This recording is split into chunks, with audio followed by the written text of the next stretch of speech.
Ann Arbor's Talk Station, 1290 WLBY. Damian on design, Damian Farrell back from Damian Farrell Design Group here in Ann Arbor. And we're today talking about architects and their own homes and Yes, how we are. they design for themselves.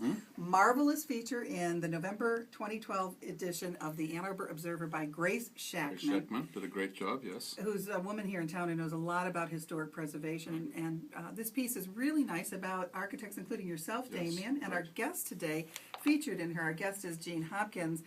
Jean, nice to have you with us. And I just want to mention the last line in this article, for me, summed it up. And I really appreciated you saying this. It says, however they do it, most people work at making their houses personal to them. But architects designing their own homes can ratchet up the personal many notches. You have been president of the AIA National, I understand? Yes. Yeah, it's Big very deal. special. Very, very big deal. We all went to Washington. We were very proud of our Jean. That you, we all were there for the inauguration. When did you first start building your home? This was a family project. It was family project on my daughter's 5th birthday in July of '86. So that's when we broke ground. And you know, it was one of those things that we lived on the old west side and restored a home there. But being a country boy, I always wanted some property kind of outside, and we found the property, and the opportunity presented itself, and we rallied the troops, mom and dad, and Jane, my wife, and my daughter who was 5 at the time, and started building the house. And where is this house? It's on North Delhi Road, right up from Delhi Park. How do you go about deciding what the design is going to look like? When you're an architect, most men defer to their wives in these kinds of situations. It was definitely a team effort, and you know, we just started putting some ideas down, and it was kind of fun. Our daughter Bree, who was 5 years old, I mean, I had set up in the house we had lived in on the old west side, you know, my drawing board, my little studio there, and was sketching away, and one evening she came up and sat up on my lap before bed, and we were chatting away, and she was asking about some things, and she pointed and said, "That's my bedroom." Oh. And so that kind of helped solidify the design at that point, and it was all through the construction process, everything. That's where she always wanted to go. She wanted to see her bedroom, and it, you know, it takes, you know, elements like that to coalesce one's thoughts and how the building comes together, and that was a driving force. She wanted her bedroom in that spot, looking out that way. Isn't that nice? Describe the house. I'm looking at a photo here, and we'll turn it around for our audience that's watching this on YouTube can see it. It's a shaker style. That's what it really influenced this. You know, a shingle type design, steeped roofs, dormers. From the exterior, but the interior is a contemporary living space. It's very open, and you know, that's the way we like to live. We like to be able to see and communicate freely within the house. So we're always just we want to say a stone's throw apart from each other. And why did you go with the shake kind of?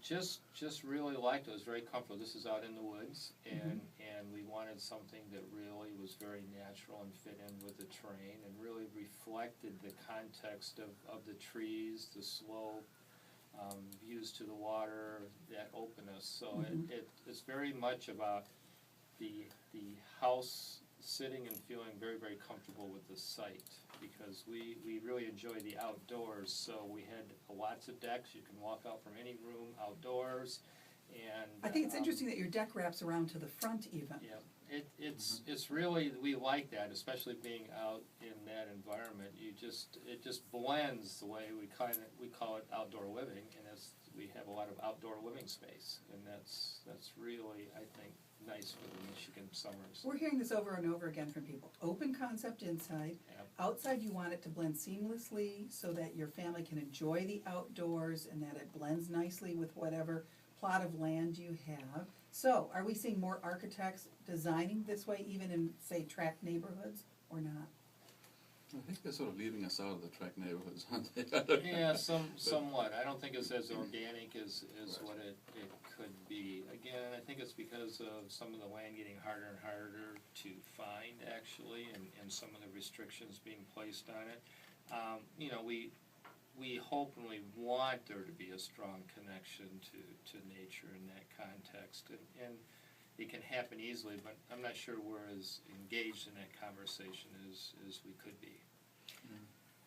It's one of the things that's really nice about Gene's house too, is that as you arrive at it, it's not immediately evident that there is a lower level walkout. So the way that he settled the house into the slope, you know, Frank Lloyd Wright always said that a house should not sit on top of the hill, it should be of the hill, you know, of the slope, and that's exactly what Gene has done. So as you come into the house, the ground falls away from you, and you start to get this elevated sort of 180, 270 degree view, depending on where you're standing.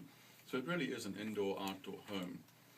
And then you have your office on the lower level, and that's worked out very nicely as well. We spent some very nice evenings enjoying gin and tonics out on your porch watching the sunset. Our outdoor conference room. Yeah. What are some of the things architects do to blend with the actual landscape with the house? Well, I think it's not, to us, it starts with exposure and the openness and transparency between the interior and the exterior, and creating a very smooth transition, you know, either right at grade or, you know, slightly elevating a patio or terrace to allow for that easy flow. Mm-hmm.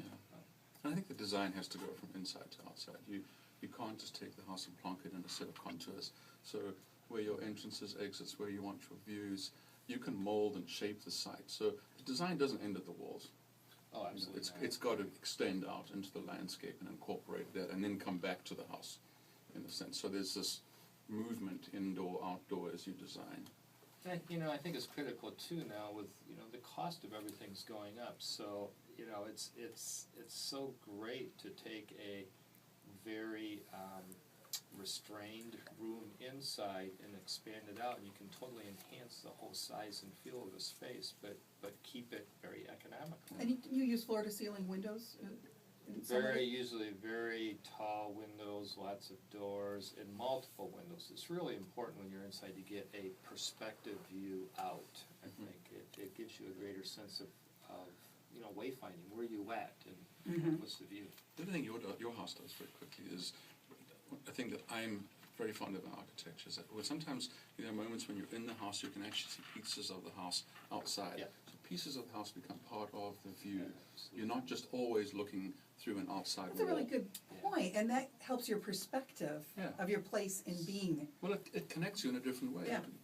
You're seeing parts of what you did, outside, inside, and you move a little bit and that view changes.